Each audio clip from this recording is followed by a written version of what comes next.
Hi, John. Hey, Alexx. Do you know what I hate? What do you hate? The lack of Keith David, Frank Welker, Jonathan Frakes, Marina Sirtis. Wait, who was the first one? Keith David. Keith David. Yeah, Why? The voice cast of TV's Gargoyles. Because there's gargoyles in this movie, and it's the only thing I liked about Luc Besson's Dracula. That makes sense that you would enjoy that. Sapphire Trans Am, high beams in vain, drive wild Broncos down the plain, push up to the corner where the turbines hiss. Someday we won't remember this. Crawl till dawn on my hands and knees. God damn these vampires for what they've done to me. I've seen remakes. I've never seen cover acts. Because this is Francis Ford Coppola's Dracula. Like, he literally just copied it. It's the movie itself. Just right out of the gate. I'll say the movie itself, fine, I guess. It's fine. It's there. But if it existed in a vacuum, maybe. But like, because there's a bajillion Dracula movies. And this one in particular, borrows very heavily from Francis Ford Coppola's, among others. But like, why did you make this? Why this does not justify its existence at all. It's baffling. I was trying to do some research behind it of why did this happen? And in an interview, Luc Besson was like, I think the original story is a love story between Dracula and Elisabetta. It's not. Yeah. And the whole reincarnation thing, that's from later stuff. And like the article I was reading was like, we think he only watched the Francis Ford Coppola one and thinks that's the original. Like, he thinks that's what the book is. Like, he never read the book. He just watched that movie. Because what he referred to as in the original story is shit from that movie. Yeah. Yep. Yeah. And like, there's like Nosferatu stuff, like stuff that just was not in the original book, which fine, do whatever. Like, there's not Van Helsing in this. There's not Simon Belmont either. That's fine. But it is weird that you made that choice, I guess, to have Christoph Waltz be that guy, but also not be that guy and to also not really do anything. I wanted, because he's the Fifth Element guy, I wanted the campy, silly shit that's in this movie to be more of the movie. Mm-hmm. And it's just enough to kind of ruin a serious movie. But it's not enough to make it campy. And it's not a good enough serious movie. So it's like this kind of like middle, like, it's like gray sludge of like, this is a perfectly, you made a movie with a plot that went from A to B. I understood everything. I understood what the actors were saying. Like, you made a movie. Yeah. But there's nothing there, and there's no, like, take. Make it funny, because there's funny shit in here. You got Danny Elfman to do obviously this was supposed to be kind of farcical, and it's not, except it sort of is. Well, yeah, like, if there was, like, the dance number, which we can get into eventually, like, I was miserable during that, but I was like, oh, hey, I'm feeling something. That's something at least. Yeah. Because at the beginning, like, it starts off, it just seems like an extremely horny Dracula movie. Like, it's very sensual. It's him and his long lost love just smooching and rubbing on each other and all that sinful stuff. And then even in the church scenes, the way it's filmed, like when he's getting the blessing from the Holy Father, it looks like he's giving him fellatio. Wow. Like it's just this extremely sexually and then it just goes away. It just stops being that. And then doesn't get into like the more like stuff that could be very silly and like the dance or whatever. And it's like, hey, here's some of this, but we can't spend a lot of time with that, which I don't like that. I hate the gargoyles, but like there's an ethos there at least, and they just kind of threw that in. It's like what he could get away with doing. Yeah. The sex stuff is weird because it's set up to be a sexy movie. Mm-hmm.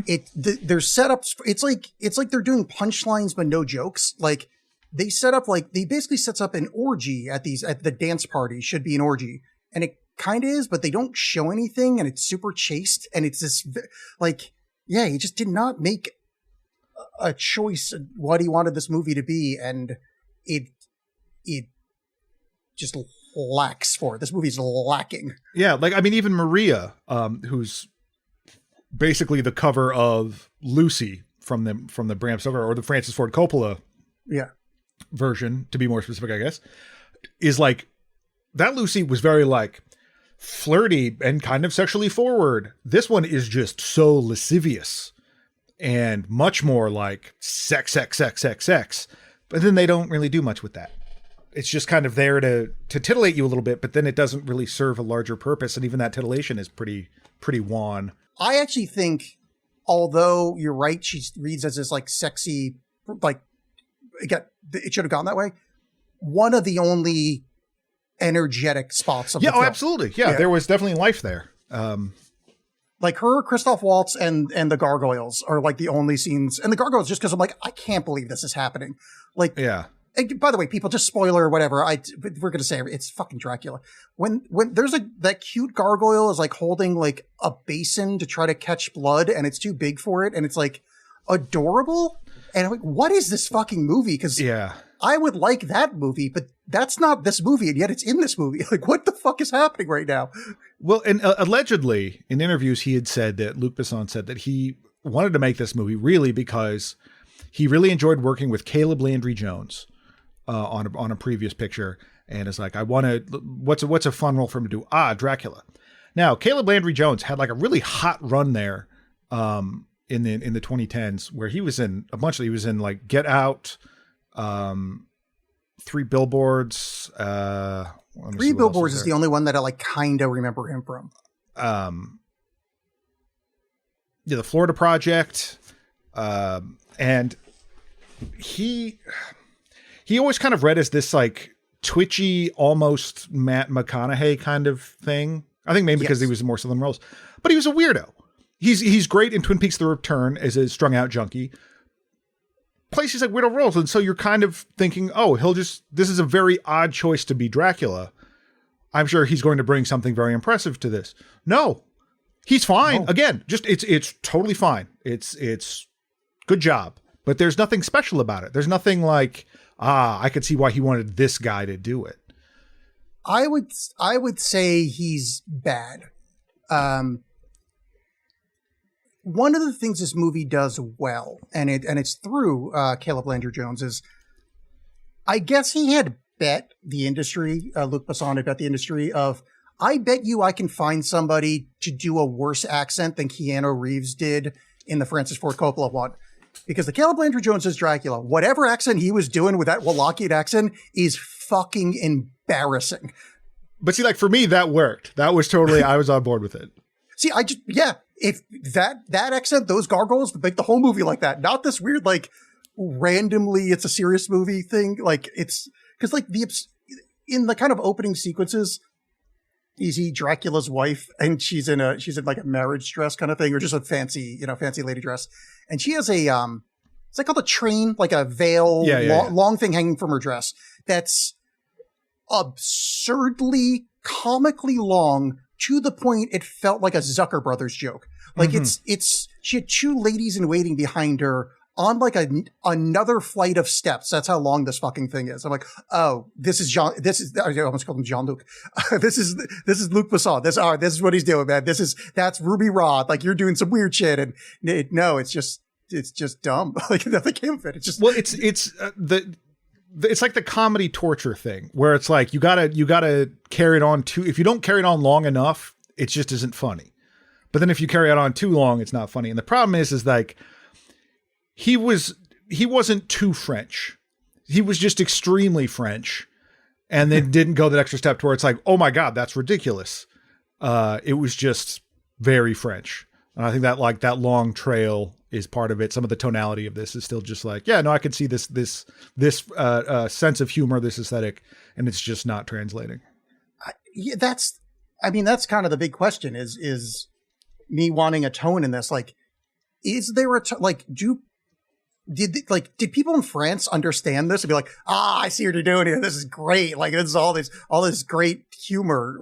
And I'm just not seeing all of it because there's humor, but in a way that's, it's like, I don't even like, it's like in the middle of like a really serious, like, musical or like, like, La Boheme or something like, weighty, like, Hedwig and the Angry Inch just shows up for like a song or two, and you're like, what the fuck just happened right there? Right. And like, they're both good, but it's like, you don't belong there. And they're just randomly Hedwig is in this movie, and I don't understand it.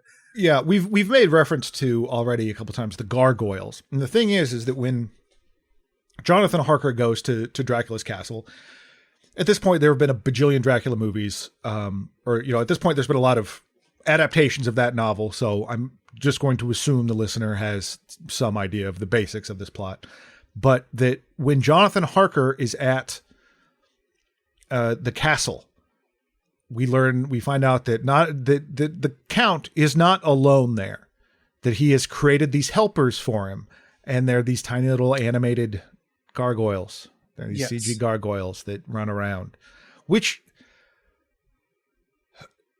like he doesn't have a problem. I guess is part of my issue with this vampire is that the whole thing with like Nosferatu, for example, that if we're taking that kind of version of it, is his crushing loneliness, is his crushing, like, I'm trapped here.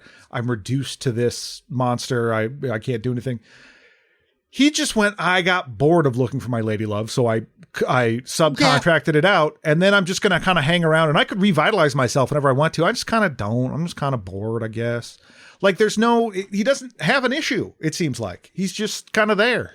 And there's no no issue. And there's no inciting incident in this. I mean, there is, but like this guy spent his whole life searching for this lady. You ever read that book? And I think maybe they made a movie out of it. I think it's called Perfume, where it's like this guy's like obsessed with like the smells of things, and he's like a real piece of shit guy. And is it the Patrick Susskind thing or whatever? Peter Susskind? Maybe. Oh, sorry. It doesn't matter. But like he's doing that thing where he like becomes like an amazing perfume. Which I don't know if that's perfumier. I don't know how who you makes say perfume. It. Yeah.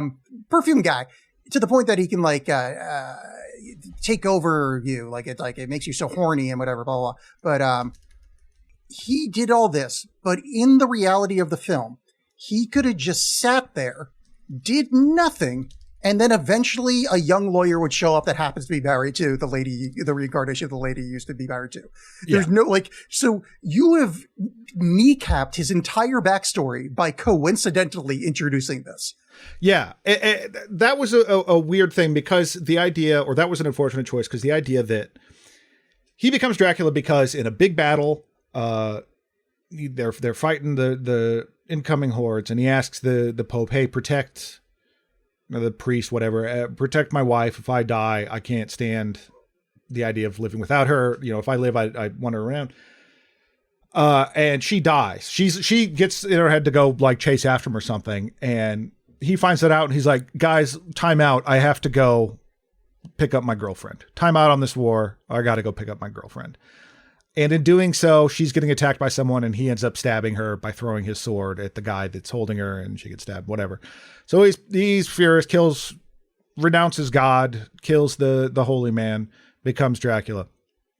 And instead of this deal with the devil or God's cursing him, he doesn't have these like mesmerizing powers or this like grand seduction. Yeah, he becomes Jeremy Fragrance from YouTube and creates a whole bunch of... he's good at smells, and he is able to make smells that makes people do things like horrible dances. The dances are amazing. If you remember, it's called, I can't remember the name of it. It's Heath Ledger as a knight, and they dance to like modern music. Yeah, Knight's Tale. We did it on the show. Knight's Tale. Yeah, I just can't remember the name. But if you recall the dances in there where they like, oh, I guess we're just going to make up dances. Yeah. It's that, but in a grand ballroom, but they're doing like claps and like the same move for decades. It is the the choreography is one that you and your idiot friends, one that's later turned into Robert Baratheon, would come up off screen to dance. But this is like a full courtly thing, I guess, or the Perfume has the dance in it too. I guess, yeah. That he's like, yeah, it makes you do specific choreographed things, I guess. And they've got parts where there's like people fucking in that room, like, up against the wall or whatever. He enthralls them with perfume, and then no orgy happens, which is baffling because he could just bite someone. This entire thing of making the perfect perfume to enthrall people doesn't do anything. Right. Yeah. It's just bite someone. There's no, it doesn't do anything to the plot. I guess it gives him the cover, because at one point when he realizes, because he thinks he finds his lady love and it's not, it's some other woman, and he's upset about that. And then he's like, well, screw it. And he just bites a bunch of people in this ballroom, and no one does anything about it. So I guess it gives him cover to do that, because everyone's just standing around while he just chomps like 6 or 7 people. And then he's like, but I don't want to look anymore. So I hired these minions to do it. I bit minions and they would report back to me. Why only like 7? Why'd you stop there? It's just, he doesn't really care. He's lost interest in this whole thing. It's so weird. And in his retelling is like, oh, I guess I had a good time doing that. And like, the hint is that he's like banging his way through Europe, but like, we don't see any of it. And I'm not looking like, I don't want this to be a horny, like, orgy movie. But if you're gonna make references to this movie, like in the movie, they make references that, oh, we're gonna be a horny orgy movie. And then you don't do it. It's why would you keep those scenes in? It doesn't make any fucking sense. Right. It's like, I don't think I've ever said this before, but like, I want this movie to be more like a Luc Besson movie. Like, I need Ruby Rod. I need weird shit. And it just, so he makes the brides out of these people from the courts of France or whatever. And, they're his brides of Dracula, like in the other ones. And I just love that in this story, the brides of Dracula are replaced by adorable animated gargoyles. Yeah. Because they're doing all the house shit and like kind of creeping in on Harker and like all the stuff that like the foxy ladies did in the Francis Ford Coppola version. It's the same shit except animated gargoyles. And I don't think you should watch this movie. I know we're skipping, we're supposed to wait to the end, but anybody at home, and John, I feel like disagrees with me, needs to see what the gargoyles look like, because they're like, what's the word in anime? They're chibi. They're like made to be cute. Like they got like cute little round butts that they keep showing, and like they act in like very like cherubic, like cute ways, and it's baffling. And I do recommend, if you can find, like, as this gets into, video on demand times and you can see it for free or find clips on YouTube, watch the parts with the gargoyles. Cause I don't want to know if it's a choice, but somebody made a choice. And I don't know who, but I love it. Part of my issue with them, beyond it just being real stupid, is, real stupid. I've been replaying Elden Ring, and they look like those, little statue guys that are in all the catacombs and that I hate. So I got mad at them. At least those statue guys are at least like svelte in that and kind of That's evil true. Looking. These guys are adorable. Yeah. Yeah. And like, I was waiting for them to like have a little song or be like, oh, cheer up, master. Exactly. Or something like that. But no, it's just, again, not enough. There is nothing about the way they look that doesn't lead you to believe at some point they're going to sing a song at the camera. Yeah. And I mean, at the camera, like break all, like, down the lens, just break all reality and sing to the audience. Yeah. Then we get Christoph Waltz as not Van Helsing. Yeah. Then we get Christoph Waltz as every role he's ever been in. Yeah, basically. Whereas he's just explaining things, cause he's the priest who is hired by, he's in a secret sect of the Vatican that works outside the rules.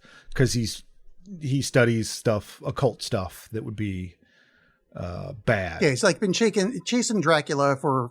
Oh, yeah, by the way, all this background shit that happens with Dracula, like where his wife has the long train. Oh, he also kills the bishop pope looking guy with a crucifix, and then this really dumb Jesus statue cries blood. Hilarious. Yeah. And then they just have a title card or a card that says 400 years later. Yada yada yada. 400 years later. 400 years later. Sorry, I needed to establish that. Yeah. Like, as we had to, they literally.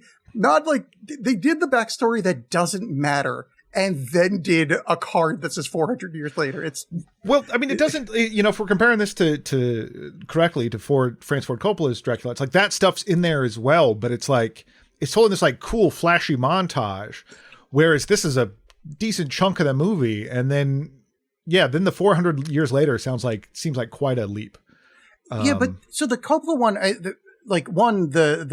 once the comparison was made, which I thought of it, but then when I saw a couple like points of like, no, he just stole the movie. But this movie he knows that she's going to get reincarnated.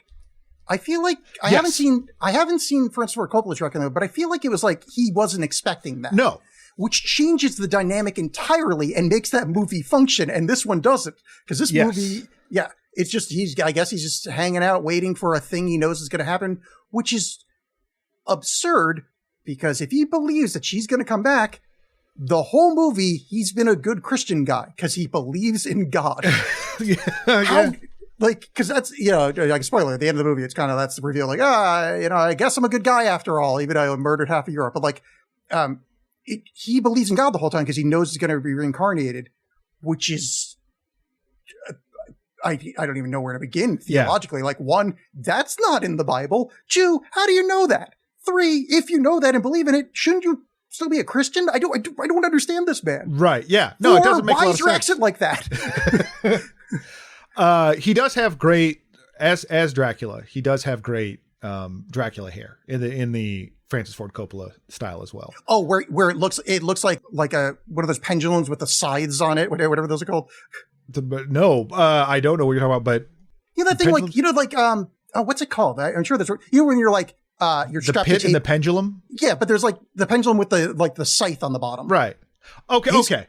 His hair looks like that. Yes. Now I'm seeing it. I just didn't understand. I didn't understand it. It wasn't following. Well, okay. I think if I knew the word for that, but like, I don't know that there is one. It's just the pit. Because the pendulum. No, but I mean, pendulum's like just anything that swings back and forth. Right. Like, it's just a pendulum with a scythe on. Yeah. Okay. So I guess my description was fucking excellent. Yeah, it's a saw trap basically. Yeah. But anyway, yeah. So it's before we get to the two Dracula. Oh, sorry, I didn't mean to interrupt you. His hair is fabulous, and his outfits are what I would say from the movie Dracula by Francis Ford Coppola. Yeah. Because Harker goes out there to try to sign the thing or whatever, and then you know, he's like, "Hey, don't go out at night, and you know, stay in your room." And Harker's like, "Nuts to that! I'm gonna go out of my room." And then the gargoyles get him, and he cannot resist. He sees a lever that's a super happy fun slide, and he just cannot help but pull on that lever. I had several reminiscences to the Simpsons thing, particularly in Dracula's death, but. Yes, it's if you're over 35, I'm sure you understand that reference. Yeah, but so then Dracula's like, "Well, I'm going to kill you," and then Harker buys some time by like, "Tell me your life story," and he does, and it's like, "Hey, remember that little bit that you saw? Here's even more of it." Yeah, I mean, I just can't keep going over the same thing. It doesn't matter, and I don't mean that in like I gave up on this movie. From a plot narrative perspective, from a this leads to this, which is why we're here. You could insert literally any backstory. I'm a Highlander and I met a Spaniard who's actually Egyptian with a Scottish accent. We fought to the death, the Kurgan, and now I'm here. Legitimately does not change this movie. If the background is he's a bad guy that has minions that are obsessed with bananas, does not change the movie from the present day. That 20 minutes is wasting my time. And I have time to wait, so I'm not that pissed, but I don't like it as a film. But it's just like, I don't understand, like, these choices that they're making, like, I don't understand why they're making these changes. Like, oh no, he doesn't have mesmerism. He has perfume. Yeah. Why? What did you gain from that? What does that do? If I'm to answer, because I've been thinking about this, and from the second I heard in that interview, he referenced the original work and referenced things from Francis Ford Coppola's movie.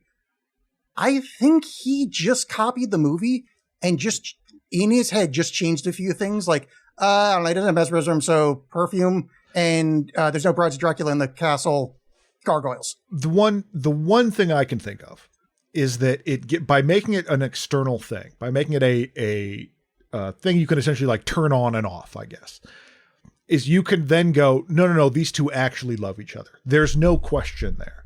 Because in Coppola's Dracula, there's, Okay. there's this moment she's kind of into him as well. And it's like, well, is that the Dracula's mesmerism messing with him, or is that she was really reincarnated or whatever? No, we don't want that kind of ambiguity in this. We want to have a thing where, no, I'm not using the perfume, so it turns out you actually love me. And I don't think that change helps necessarily, because it wants it to, he wants it to be this love story. And then it doesn't really matter, I guess, because it's just, so she falls in love with him, but then he's like, you know what I should probably do is die. So what did we get out of that? Absolutely nothing. Before we get to their epic ending, we cannot skip over Maria, the red-haired vampire lady who she is on 12 out of 10 for energy, bouncing through every room, and I really enjoy the performance. I wish it was in a better movie, but like, she is showing up to her fucking job, and very few other people in this movie did that. And like, I enjoyed her greatly, but she's basically just like, Dracula bit me, I'm now a slut. And for some reason I just realized I have an issue here. She was gonna marry some guy. Yes. Was she a vampire when she was gonna marry him? Yes. Why was she marrying him? Because she is her deep cover story. Okay. So just because that's what the script said? Basically, I mean, okay. yeah, because she's already in the Count's thrall as one of the people he bit at the dancing parties. And then she is going to marry that guy, and then at a like engagement party meets Mina and is like, "Oh my God, you look exactly this is the girl. Let's go have a montage of us hanging around in a room in our nightgowns for a while." Yes. And those montages were maddening. They were just garbage. It's like stylistically, it made me think again of Coppola's Dracula, where you have that bit where it's like, it's almost silent film kind of sped up. It's like, it's Dracula like first arriving in London. He's wearing the gray top hat and whatever, and he's walking around, and then there's Winona Ryder walking around. It looks like old film. And so it kind of gives you this, like this place. This doesn't. This makes it look like, and the framing and like the fisheye lens makes it look like it's a home movie from the 90s, from the 2000s. It doesn't have that same kind. It has this weird like callback, but not calling back to that specific time. Yeah. That was odd. It's like the way it's filmed has like a crispness to it that doesn't work with the plot or time. Like, it reminds me of, what's the, is it Moulin Rouge that's got Ewan McGregor? Yep. I always get this. Like, how it's like hyper, like the colors are hyper and it's like very like crisp edges, and that works for that because it's a musical. Well, yeah, it's Baz Luhrmann, yeah. Yeah, it's like using that, but in this, which doesn't like, this is old, like this should have like soot in the air and everything, like, kind of sepia toned or whatever. And this is just the most like digital crispy filming ever.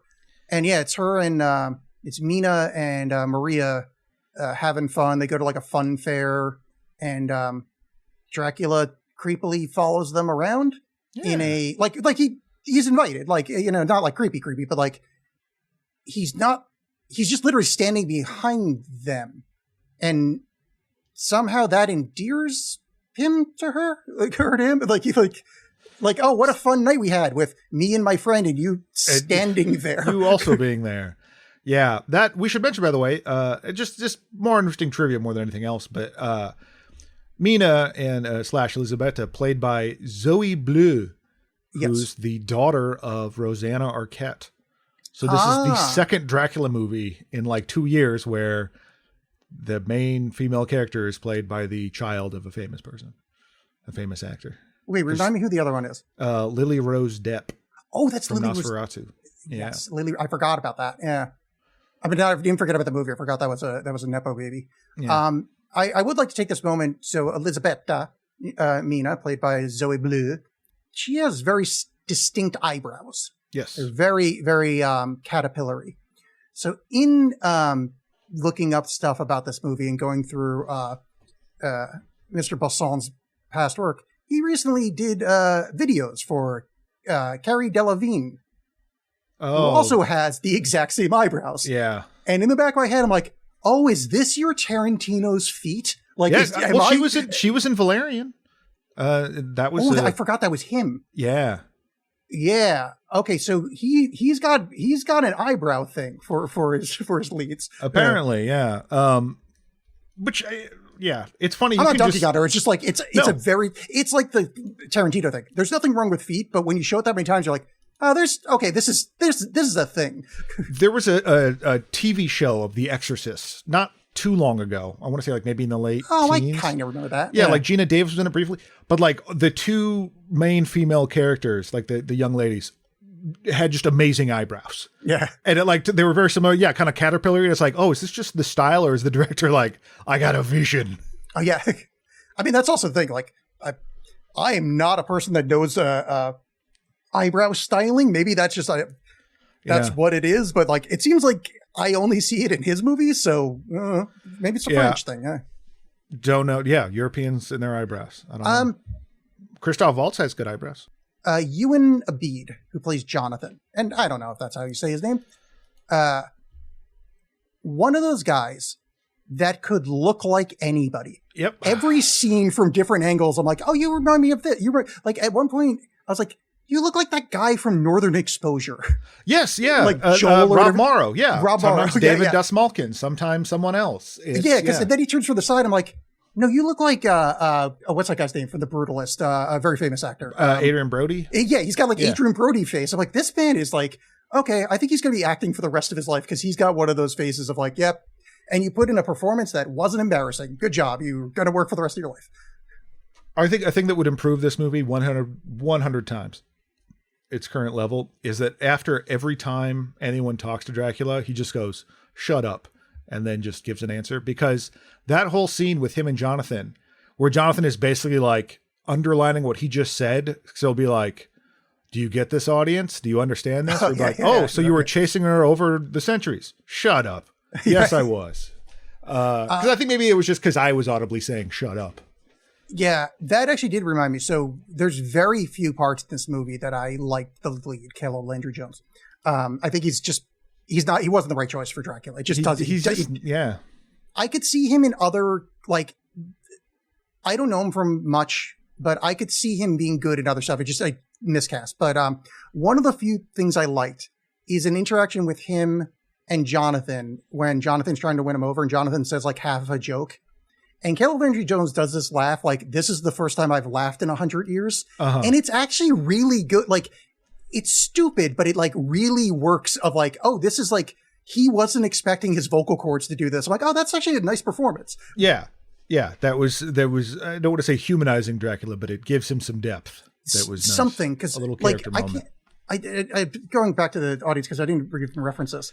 When we're in the past and we're showing Dracula's background, he also puts on this suit of armor to go to war that literally, if you painted it red, it's the suit of armor from the Francis Ford Coppola one. Like, it is, everything is exactly the fucking same. So finally, when something happens, it's like a little different or unexpected. I'm like, oh, look, a movie happened for a second. Yeah, it's like that, what's his butt? Alexx Garland. When Alexx Garland did Annihilation and how he was like, I'm kind of doing it off of what I remember from the book. It feels like, that he's just like, I think this is different. I'm not going to go check. I remember it just being flat in red. So this is different. Yeah, no, he definitely changed it up. And like, instead of stabbing the cross, which I think is what happens in Francis Ford Coppola's, he stabs the bishop. So, hey, completely different movie. Right. You know, we have not mentioned, just because everybody in this movie is putting in a nothing burger of a performance other than Maria. There's a doctor who I challenge you without looking at the cast list to tell me that character's name. Oh, the guy that looked like JD Vance? Yeah. Yeah. No idea. That guy. So there's that guy that Christoph Waltz comes to talk to, and he does nothing and is in a lot of scenes. He's in a lot of scenes and he's just there to go, huh? Yes. What? That can't be. He's got like a young sidekick that's there to get water and then at one point get bit, I think. Yes. Yeah, he does.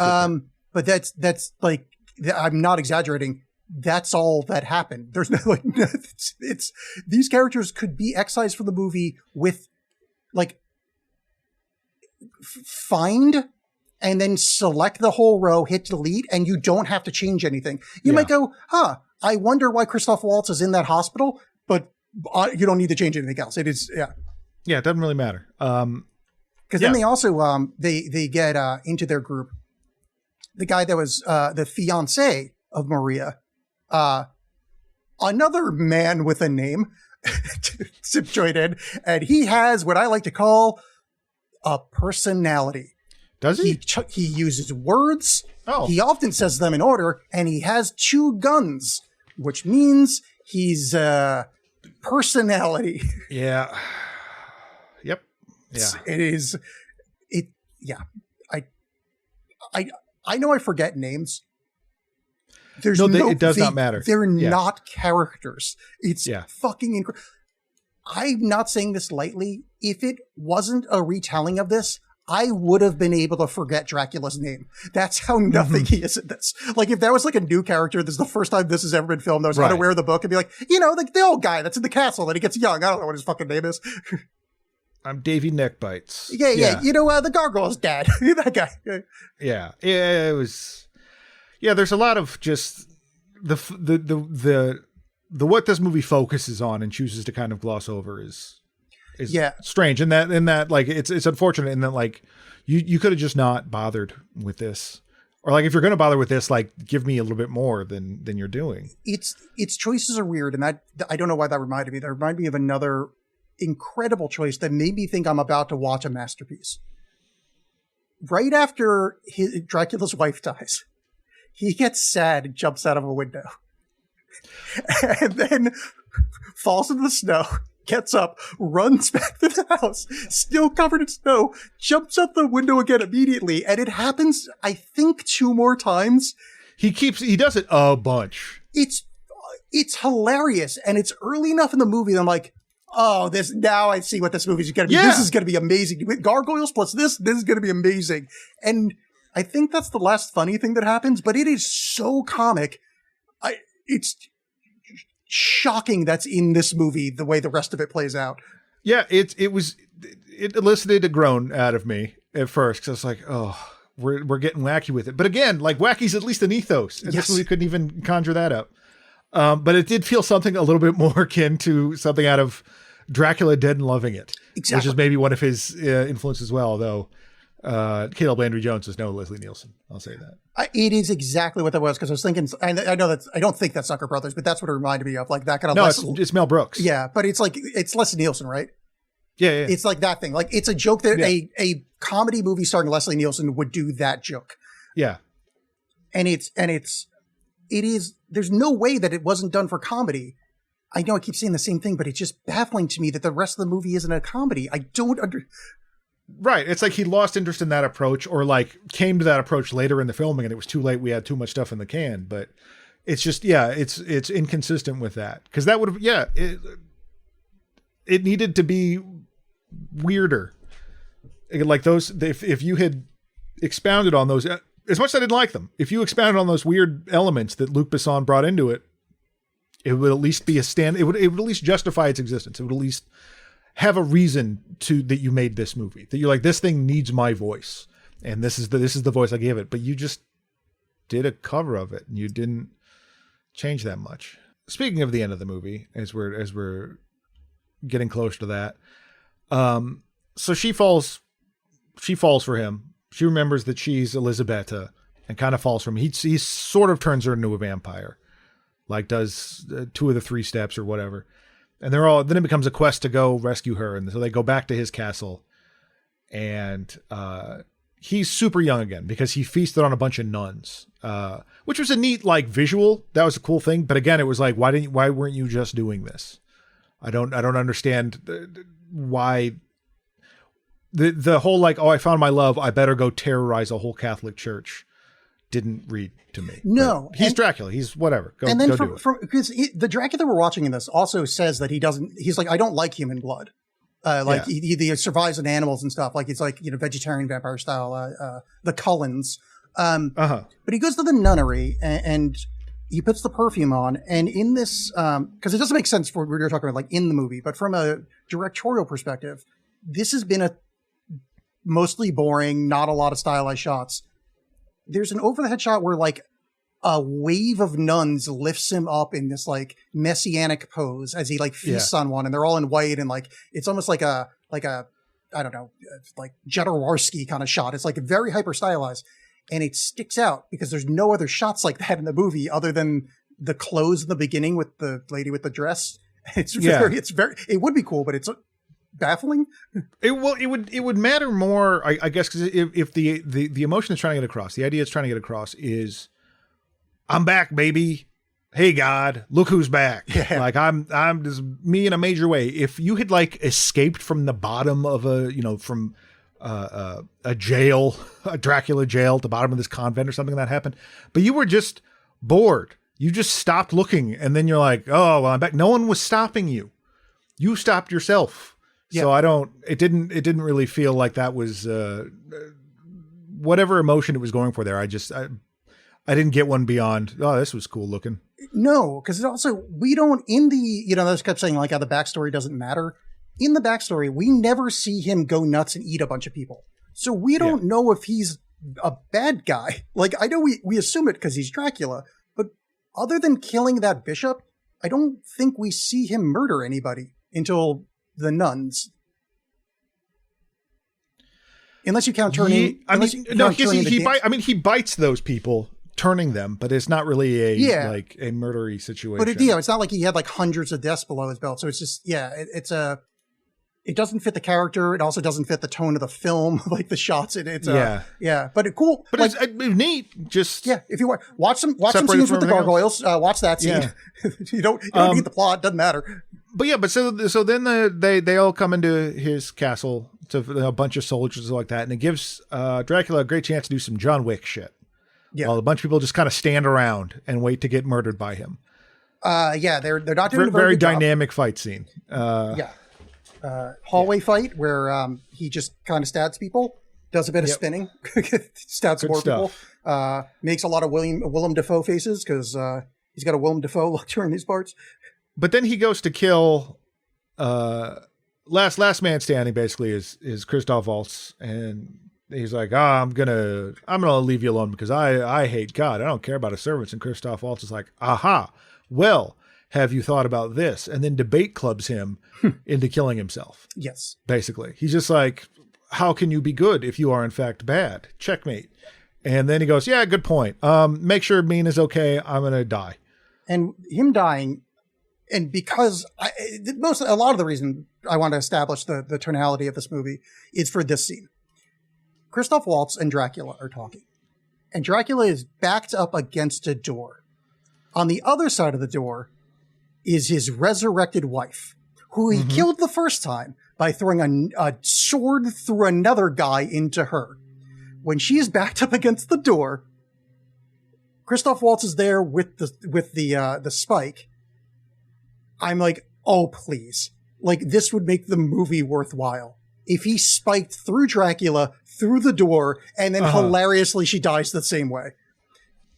And I thought him jumping out of the window established that he has the capability of something that's stupid. No, Unfortunately not. He just stabs him and they had it set up that way. But I was like, oh, please do it. Oh, please, Luc Besson, make this my day. Well, that just reminds me, we know about this when they finally kill Maria, how they make it a point. Christoph Waltz makes it a point to be like, all right, all you have to do is cut off their heads and then stab them in the heart with a wooden stake. And when they go kill Maria, they cut off her head, which is a great, like, almost old Peter Jackson kind of bit with like the spurting blood and like the dummy. Yeah, because it just gets covered up in all this sludge of boredom. But then she falls to the ground, and Christoph Waltz, looking around, picks up a stone crucifix and jams it in her chest, base first. It's like, well, that's neither a stake nor wooden or whatever, but okay. You had a sword. You could have just done that. But whatever. And I feel like, but it was like, again, I was so excited something was happening. That this movie had a spark of life to it. I was like, oh, yeah, all right. But Dracula is in his death throes, and he goes over to his bed, and he can operate in direct sunlight. It's just if it's a concentrated beam, it'll fuck him up. His powers are just weak if he's out in the sun. And he lays on the bed, and a concentrated beam of light hits him, and he says a tearful goodbye to Mina, and then just disappears in the dust. And like I said, it's the end of The Simpsons, where like he comes, like, I forget what the joke is, but they've stabbed Mr. Burns Dracula, and he just sits back up and says something, and then turns back into dust. Yes, exactly that. It was just this of a death form. It wasn't that exciting, and they try to add to it later by having you see the ashes flowing out the window, and isn't this moving? But between those two moments, a very important thing happens. We learn about the gargoyles. Oh, yeah. Because out of the castle comes streaming out a bunch of gray, bald children. Yes. A bunch of gray, bald, shirtless boys. And they look somewhat confused and then walk barefoot, shirtless, basically wearing a loincloth. Walk in the snow away. Just away. Yeah. That's happy. Well, yeah. So we're like, boy, Dracula was a good guy. And then they just all of a sudden this closet full of shirtless boys opens up. And we're supposed to go, yeah, what a great guy he was. There's so much to this. He doesn't have the power to enthrall people with his mind, but he has the power to make gargoyles out of children. Or did he? Because we've established, I think, that the church hunts all sorts of shit. Yeah. Is this a separate thing that he just he found children gargoyles and like brought them into the castle? Yeah. No idea. It's no consistent through line there. It's magic. So but there's not magic. So who knows? So with him dying, everybody, they've got this, people shooting cannonballs through the castle, and they're trying to get Mina back. Here's my stop. The reason not seeing Dracula's background and whether or not he was like a mass murderer. Uh-huh. She consented without thrall. Yeah. To join this man. This man who, as far as we know, has committed one murder 400 years ago and 7 quasi-murders X number of years ago. They somehow convince an army to blow up the castle of another country to get back a woman who gave consent to be with this man. Mm-hmm. What am I supposed to do with this? Because they don't know he's Dracula like from the Francis Ford Coppola movie. They don't know he's Dracula like from Nosferatu. He's just some guy named Dracula. Yeah. And all they know that he's done is give a disease to people and get this lady to fall for him. Well, I mean, Christoph Waltz, they've already seen unholy stuff. So I think that's really the big push. It's like, look, we all saw the headless woman choke you until I slammed a crucifix through her torso. So this guy can't be. But that was after they charged the castle. No, that was before they charged the castle. Oh, I thought they chopped her head off. Oh, you're right. Yeah, because that's at home. Yeah, that's it. Yeah. So I think it's that. But your point is taken that it's like, we have to rescue my wife who totally wants to be here. Yeah, she gave her consent, and with a guy that, as far as we know, has one body and 7 diseases under his belt. And we learn later that there's some weird kid shit. I mean, you're just tossing off that weird kid shit. That was weird. No. Yes. But we don't see him have any magical powers in this movie. Right. Yeah. There's this movie has given me no evidence to say that he created them, other than when he died, they changed back. Yeah. Where did that power he doesn't have that. Yeah. It's whatever. I even think he says he made them. I'm not sure, but no, he did make them. That's fine. I just mean this movie went out of its way, like you're talking about putting in thrall or whatever, went out of its way to not give him magical powers. Doesn't turn into a bat. Does nothing. All he does is good at perfume, lives a long time, and can turn little kids into gargoyles. What the fuck? And it's just that no one cares that these boys just wander away. They're like, all right, well, see ya. And then, the end of this movie, I was just, please end. Wait, what happens to Mina? Did she get back with Guy? I guess, yeah. Because I really wanted this movie to be over. And Christoph Waltz wants this movie to be over because he turns to the doctor that no one knows his name. He's like, "Hey, I guess done. See ya." And he's like, "Hey, thanks." And he walks away in a shot that has no green screen on it at all. Like, not even, I've never seen a shot with less green screen. This wasn't a pickup at all. Yeah, it was very natural. If you ever seen that shot from the last Spider-Man with Flash Thompson, it's the worst comp shot ever. It's Flash Thompson on the phone and then Spider-Man falls behind him, but you can almost see the halo like you did it live in stream on a Zoom call. It's so fucking bad. And it's like that of Christoph Waltz walking away this is, and Christoph Waltz, that was a paycheck. He's like, "Man, I already did my fucking contract. I'm not coming back for this." And Besson's gotta be like, "All right, $500,000. You got to show up. There's a green screen 2 blocks down in Berlin. 10 minutes of filming." Yeah. Oh, also, we didn't mention that Christoph Waltz at the end is dressed like a marm, a school marm from England. He's got a bonnet hat that's got a little flower on it and a jaunty little cape. I guess I didn't notice the flower. I think I was just like, whatever, I'm ready for this to go. I think it's actually a flower. I think it's probably some kind of Jesus shit, but it looks like, this is such a stupid words. It looks like in that Harry Potter movie where they dress Snape as a woman. They made him an embarrassing old woman outfit. It looks like that's what he was wearing. I'm like, what the fuck is happening right now?